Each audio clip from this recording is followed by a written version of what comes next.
네, 오늘이 물질 추출론 3주차, 3차시입니다. 네, 수업 시작하도록 하겠습니다. 우리가 지난번에는, 다양한 것들을 배웠죠. 침출에 대한 것도 우리가 이제 살펴봤고, 또 흡착, 그리고 탈착에 대한 내용도 살펴봤습니다. 오늘 3차시 이 시간에는, 물질의 분리 원리 중에서 결정화 공정에 대해서 같이 한번 공부를 해볼 계획입니다.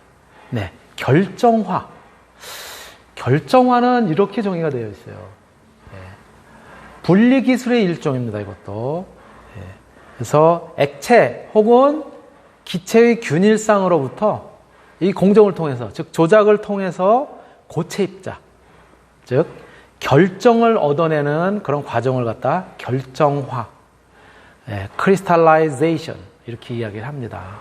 결정화, 결정 형태로 얻는 거예요. 여러분들 주변에서 이런 경험들 있으신가요? 아마 그렇게 많지는 않을 텐데, 아주 이 결정화라고 하는 것이 어떤 순수한 성분들만 계속 이렇게 그 층을 갖다 더해가면서 그러면서 형성이 되기도 해요. 이 결정화의 특징으로 하나 나타나는 것이 뭐냐면은, 우리 가정에서, 일상생활에서는 굉장히 고택들인 경우에, 종갓집 이런 데는 몇 대에 걸쳐서 시간장을 갖다가 물려받으면서 간장을 또 붓고 그 안에 있었던 아미노산에 의해서 발효가 돼가지고 아주 그 가문만의 고유한 간장 맛이 나잖아요. 나중에 간장을 푸고 나면 그 간장독 밑에 거기에 소금 결정이 어떻게 보면 다이아몬드 모습으로 그렇게 소금 결정이 크게 성장을 해서 그래서 나타나는 그런 예들을 갖다 가끔 볼 수 있습니다. 아마 방송 같은 데서도 이렇게 몇 번 나왔던 것 같고요. 여러분들이 예를 들어서 우리 인터넷에서 검색을 하면 소금 결정, 장독 소금 결정 이런 식으로 치면은 진짜 수정이나 다이아몬드처럼 그렇게 생긴 결정을 갖다 이제 보실 수가 있어요. 그렇게 우리 일상생활에서 이제 보실 수가 있고요. 우리 주위의 실생활에서 자연 발생적으로 결정화가 되는 그런 현상 중에는 아주 널리 보게 되는 것이 바로 뭐냐면 얼음 결정인 눈이에요. 눈. 그리고 또 다른 예로는 우리가 음식에 많이 넣어서 먹는 소금. 소금은 어떻게 얻나요? 바닷물을 수분을 증발을 시켜서 그래서 소금을 갖다 이제 얻게 되죠. 바로 이러한 것들도 우리 실생활에서 이제 활용을 하게 되는 그런 결정화 조작 중에, 결정화 공정 중에 이제 하나인 것이죠. 그렇지만 이런 이제 결정화라고 하는 것이 단지 얻고자 하는 고체 입자, 이런 것들을 얻는 데서 그치는 것이 아니라 사실은 우리 물질 분리 차원에서는 목적으로 하는 고체 입자, 즉 결정의 순도라든가 크기라든가 모양이라든가 이런 것들을 컨트롤하는, 그런 것들을 제어하는 이러한 기술들이 굉장히 중요해요. 특히 산업적으로 응용되는 것 중에 가장 큰, 우리가 IT, 반도체 이런 데서 쓰여지는 것이 뭐냐면은 실리콘이라고 하는 거죠. 규소예요. 규소.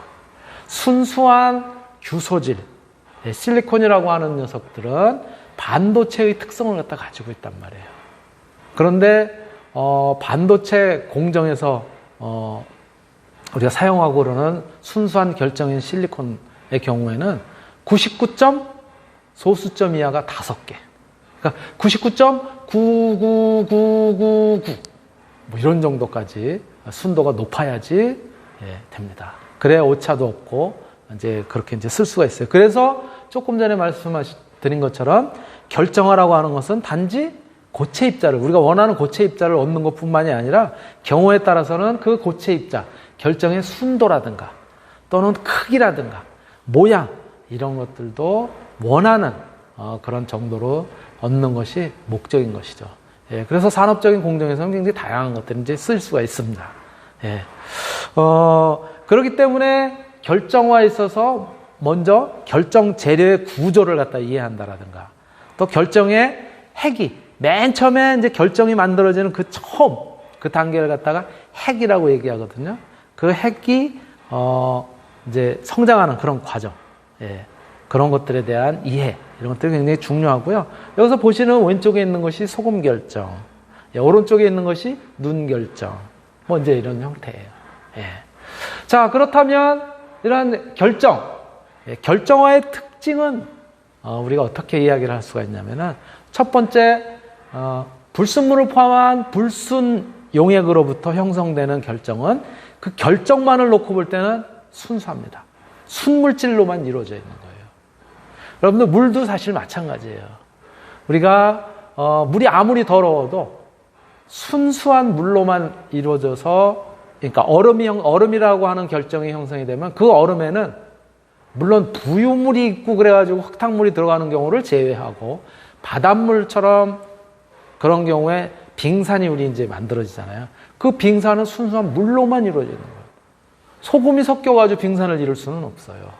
이렇게 불순 용액으로부터 형성되는 결정이라고 하는 것은 그 자체, 결정 자체는 굉장히 순수하다. 그렇기 때문에 조금 전에 말씀드렸던 것처럼 실리콘이라고 하는 결정도 실리콘으로만 결정이 형성이 돼요. 그래서 순수합니다. 거의 99.99999 하면서 쭉 밑으로 내려가는 거예요. 그렇게 순도가 높은 거죠. 또 하나, 결정화는 포장이라든가 저장에 만족할 수 있는 그런 이제 순수한 물질을 갖다 얻는 과정이다 라고 말씀을 드릴 수 있고요.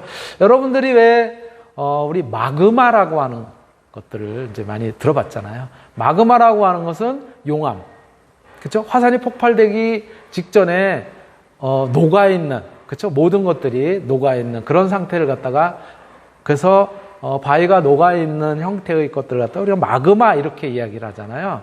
그런데 여기서 얘기하는 이제 결정에서 우리가 얘기하는 마그마라고 하는 것은 모액이에요.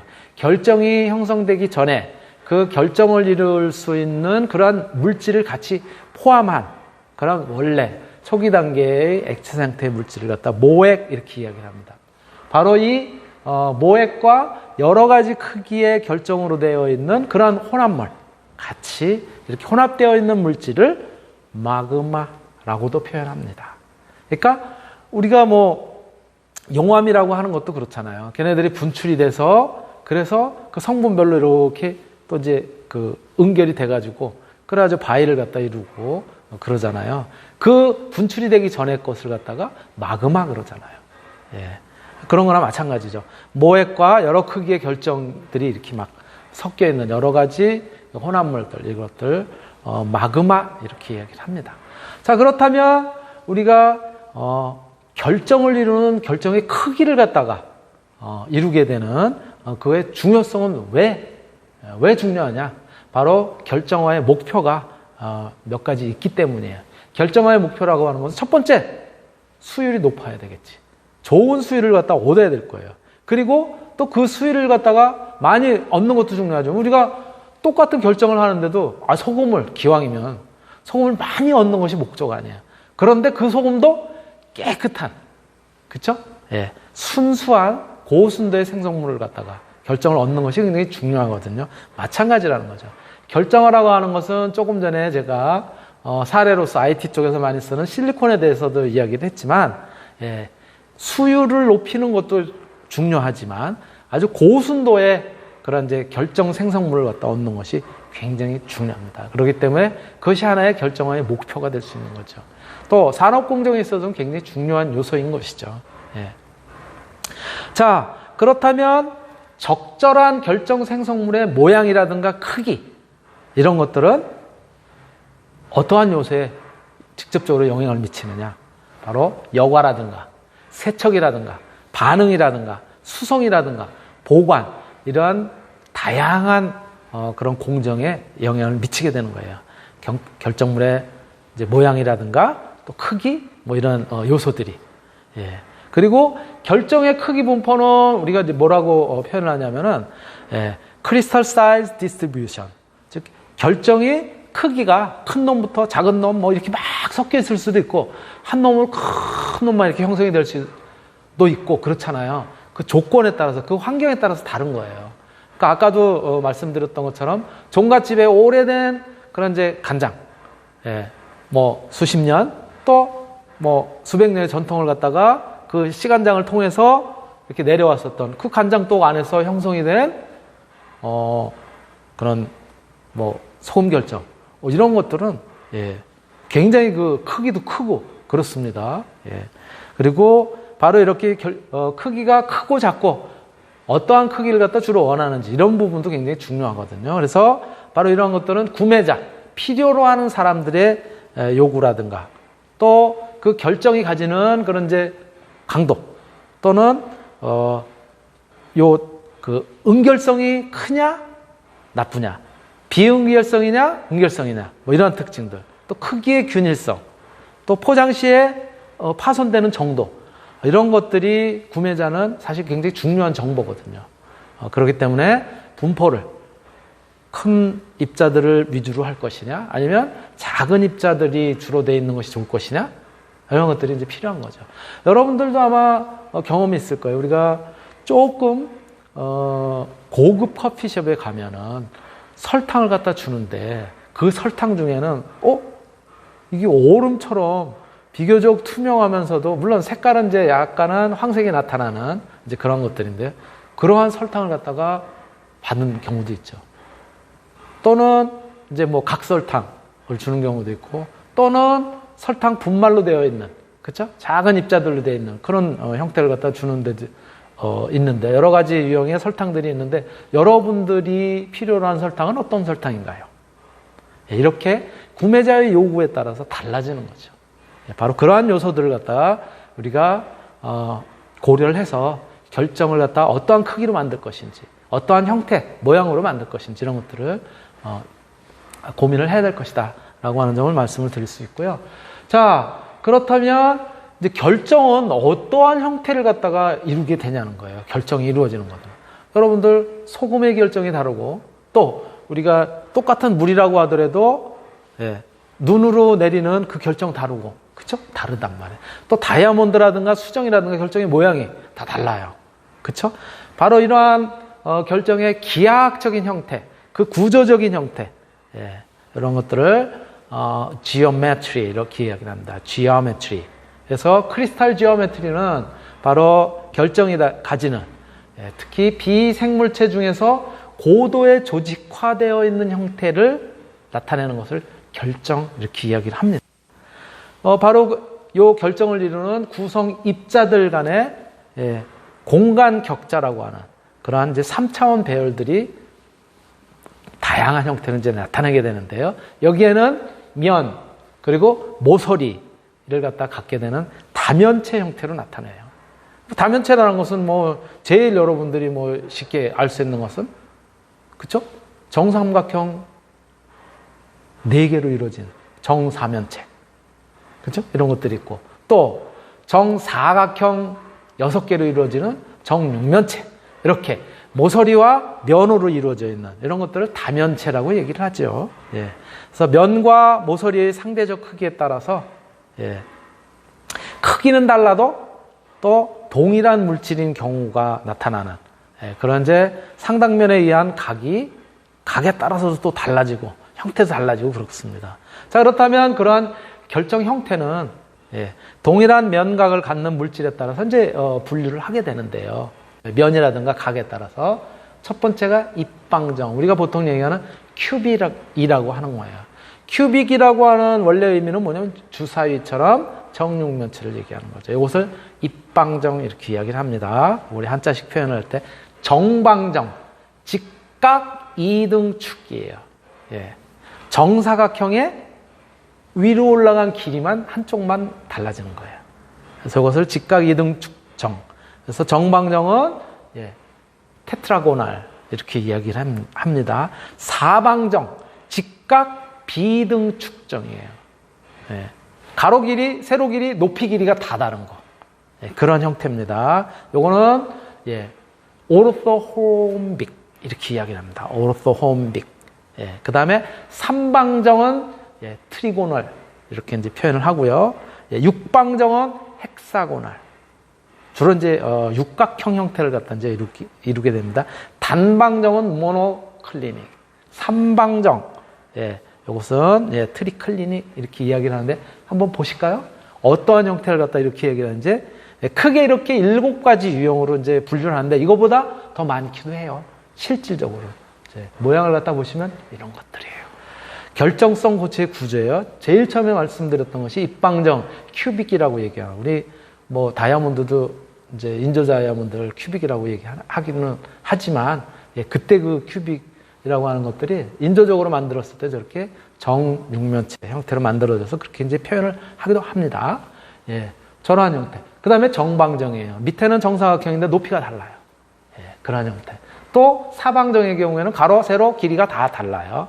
그러니까 가로, 세로, 높이가 다 다른 형태예요. 삼방정, 예, 여기 이제 트리고널인데 여기는 예, 가로, 세로, 높이의 길이는 같아요. 길이는 같은데 이제 뭐가 다르냐면은 각도가 입방정, 정방정, 사방정의 경우는 다 90도로 딱 이렇게 되어 있었는데 얘네들은 각도가 90도가 아니에요. 달라져요. 즉 저걸 갖다 약간 찌그렸다 생각을 하시면 돼요. 저쪽 위에 예, 정육면체를 갖다 찌그렸다 이렇게 생각하시면 되는 거예요. 그 다음에 그러면 각도가 달라지겠죠, 그렇죠? 그 다음에 이제 헥사고날이에요. 정육각형이 이렇게 쭉 올라가 있는 기둥처럼 되어 있는 거예요. 요게 이제 조금 뒤에 나오겠지만 예, 육방정이라고 하는 거 조금 뒤에 나오겠지만은 예, 여러분들 뭐 제주도에 가면 꼭 빠지지 않고 보는 데 있죠. 어디예요? 주상절리라고 하는데, 그렇죠? 예, 그래서 이렇게 기둥처럼 이렇게 바위들이 촥촥 돼 있는 이제 주상절리 그런 것들이 육방정으로 대부분 이제 많이 이루어지고요. 그리고 단방정, 예, 단방정의 경우에는 A와 B, C의 길이가 다 달라요.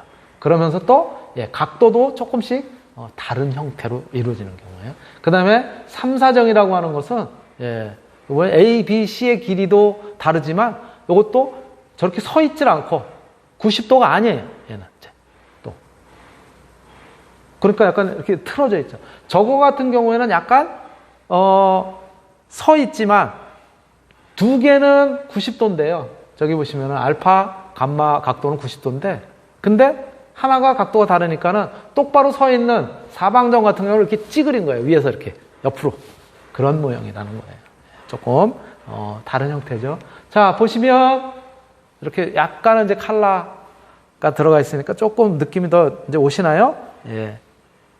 바로 저렇게 큐빅이라고 얘기하는 저 경우가 소금이 저런 유형이고요. 그 다음에 옆에 있는 것이 우레아. 우레아는 요소예요, 요소. 비료에도 이제 쓰이는 건데요. 그런 것이고요. 아이도포름이라고 하는 것은 요드와 예. 그 다음에 이제 CH3라고 하는 것들이 결합이 되어 있는 거예요.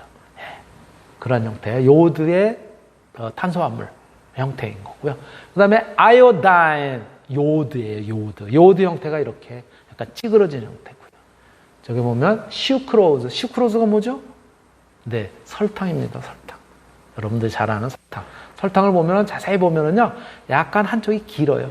그러면서 각이 똑같은 이렇게 가로, 세로 길이에 기럭지가 이렇게 길고 그러지는 않습니다. 저런 슈크로즈처럼 비슷한 게 또 뭐 있어요? 더 길쭉하게 우리 나타나는 미원 입자들. 우리 조미료 입자들 있잖아요. 저렇게 길쭉길쭉해요. 그 다음에 보릭 애시드, 붕산 같은 경우가 약간 이렇게 한쪽으로 눌러놓은 것처럼 이렇게 돼 있고요.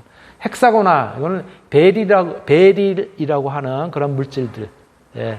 그리고 아까 제가 잠깐 언급을 했지만, 뭐하고 비슷하다고요? 예, 주상절리에 나타나는 그런 이제 기둥 모양이야. 이런 것들하고, 예, 좀 이제 유사한 형태를 갖다 가지고 있습니다. 자, 뭐, 우리가 이 시간을 통해서 우리가 뭐 암석을 다루고 결정을 다루는 사람은 아니잖아요.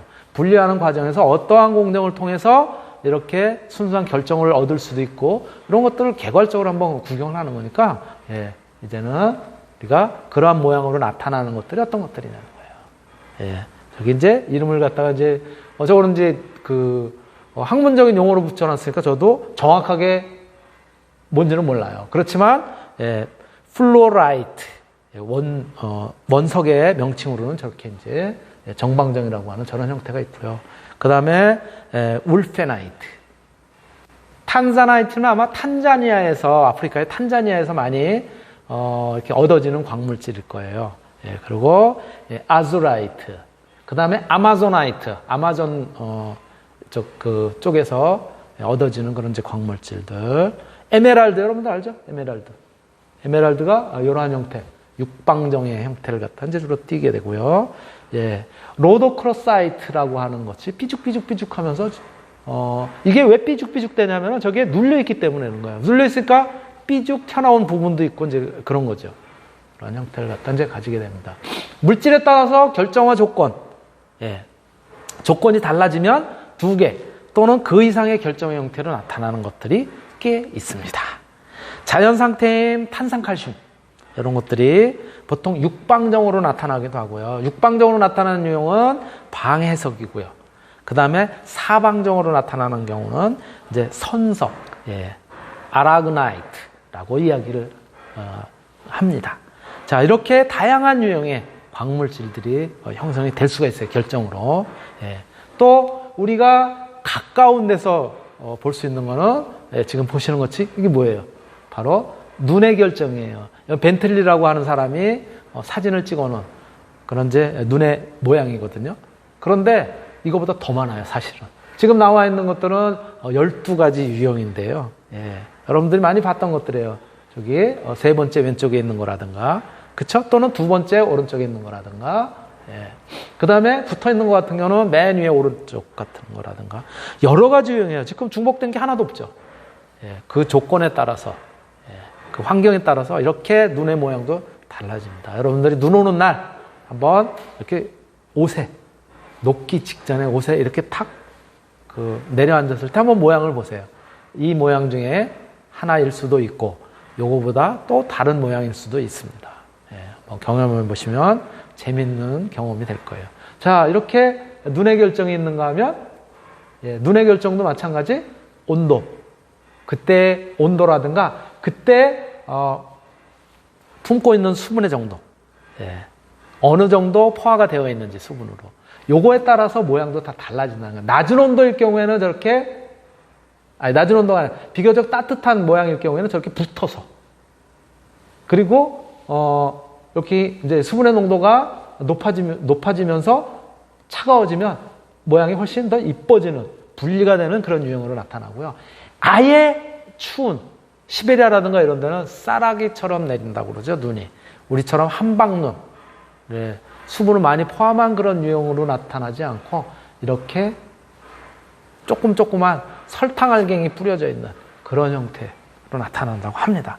그래서 그렇게 온도에 따라서 어떻게 달라지고 포화되어 있는 정도에 따라서 어떻게 다른지, 이렇게 온도 및 습도에 따라서 눈 결정체가 바뀌는 그런 형태를 갖다가 여러분들이 한번 이제 볼 수가 있고요. 예, 이렇게 눈 결정뿐만이 아니라 여기에는 이제 소금, 예, 소금도 마찬가지 조건에 따라서 굉장히 다양한 유형의 형태를 갖다 만들기도 합니다. 기본은 정입방체예요. 예, 저렇게 정육면체가 이제 기본인데 조건에 따라서 선 형태로 삐죽삐죽삐죽하게 소금도 만들어지기도 하고요.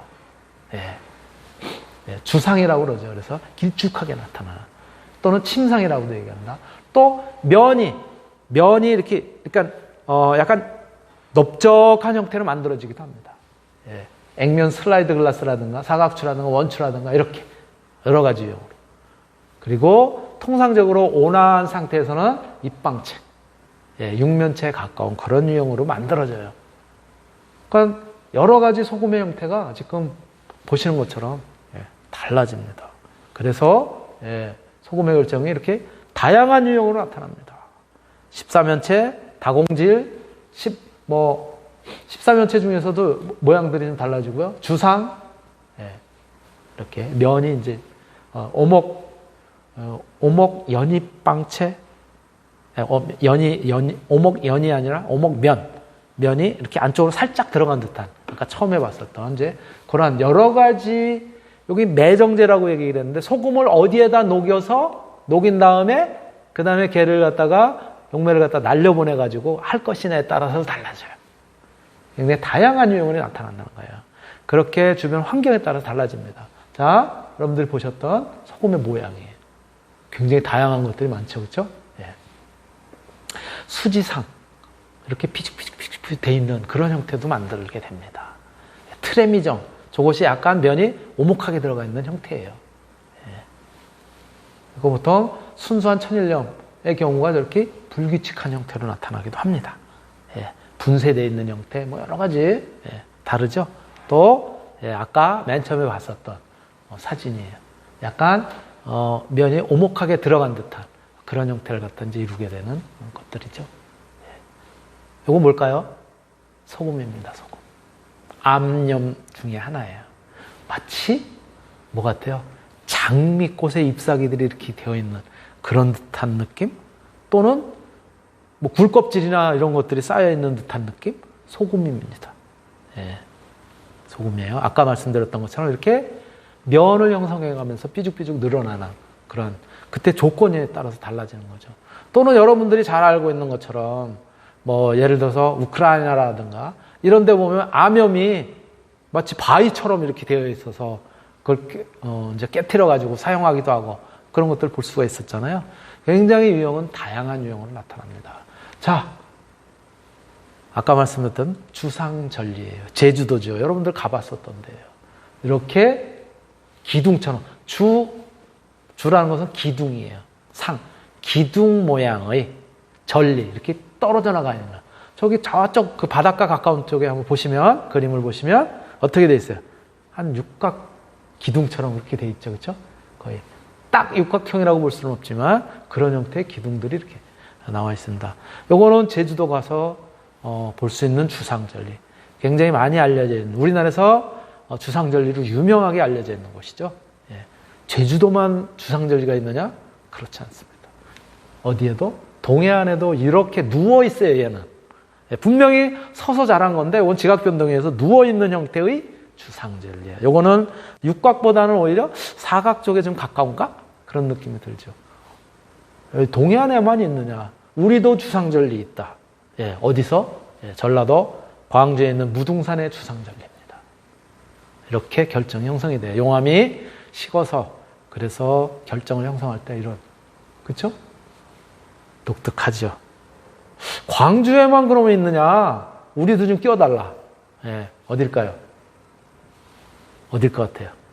저희 제가 사는 동네 예, 파주 연천 쪽에 있는 한탄강에 있는 예, 추가령 지구대에 있는 주상절리입니다. 이렇게 이것도 거의 밑에서 보면 이게 전면에서 봤는데요. 밑에서 보면 이렇게 육각 모양의 그런 형태들이 나타나는 예, 그런 결정들이고요. 요거는 여러분들이 아마 오며 가며 많이 보게 되는 자수정의 결정이에요. 자수정 결정. 예, 그런 형태고요. 예, 오늘은 여러분들하고 이제 결정에 대해서 같이 한번 공부를 했습니다. 네, 마치겠습니다.